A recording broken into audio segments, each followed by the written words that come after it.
Happy Monday, everybody. Not so happy in the markets. Some are calling for a Black Monday. And that's because the global markets are down a huge percentage for the day, at least, with United States leading the way, not shown here, with about negative 14% overall in the market. Gotta shout out my friend Justin for trying to lighten the mood, saying that red light therapy helps to build immunity. A call for a recession is all over the place, with the likes of Reuters calling for 45%, Fox Business 60% by JP Morgan, and 61% by traders. Let's just take an average and call it 50%.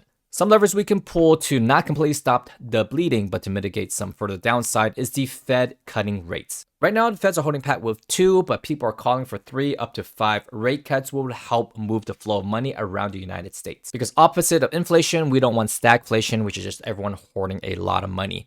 Another lever that may help alleviate tariffs and the increase in prices of goods overall is tax cuts. Now, this is just one tax cut proposed amongst the many other tax cuts of overall income tax cuts, but eliminating capital gains. But if you read the article, of course, you need gains for them to be cut. Right now, there is no gains across the board. We have seen the lowest level of the stock index since March of 2020. That's 5 years ago. We've given back all our gains except for Bitcoin, which is holding around $80,000, but approaching a crucial stage, the death cross stage. If we were to see the Great Depression numbers of 2008, that would mean a 4 to 5 year recovery for the market and potentially crypto to reach back to its all-time highs. Bitcoin and Ethereum ratio hits the lowest in the last 5 years, but you still can't get me. Ethereum has been low even before the announcements of tariffs.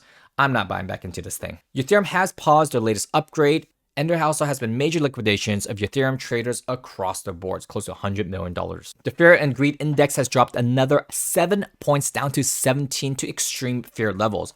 Crypto macros are down across the board. So where's the major opportunities? Stablecoins, I tell you. There's still a lot of yielding and farming platforms that you can deploy to get some sweet interest rates. And with clearer guidelines coming, hopefully that's just safer for users like me and you to deploy stablecoins and earn that interest. Tether has to launch new stablecoins if the new SEC guidelines get pushed through, because they cannot back their stablecoin with other cryptos and or Bitcoin. And that's what Tether is doing. They don't have real assets. So what the SEC is advising is that stablecoins cannot be regulated underneath SEC jurisdiction, but they are asking new stablecoin to be backed by cash and US Treasuries amongst other investments. I go in a little bit deeper with our private community on how to get maximum yield on our stablecoins, believe it or not, up to 14 to 20%. So if you want more info, click on the link down below. And not all stablecoins are created equally. There are landmines you should avoid, like this particular one called Digital Trust. Stablecoin issuer of TUSD has siphoned off close to $456 million of their clients' funds, claiming that this fiasco is 10 times worse than FTX Sam Bankman-Fried, because at least SBF claimed that they were loans that were to be paid back to the community. Sun is not the most reputable in the space, but at least he's putting his money where his mouth is. He's offering a $50 million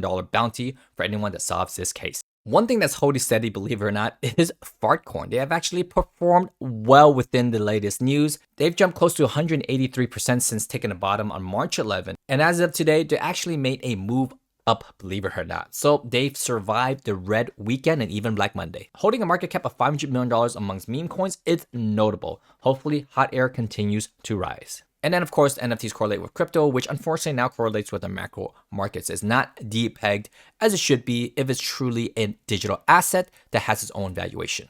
Because the correlation is so strong with macro markets, there is a way out of this tunnel, and that is to deploy and dollar cost average strategically. If you want insight on that, I'm going to go over that with my community this Wednesday in detail, step by step, what I'm going to be doing to prepare for the potential unraveling of not only US markets, but markets overall.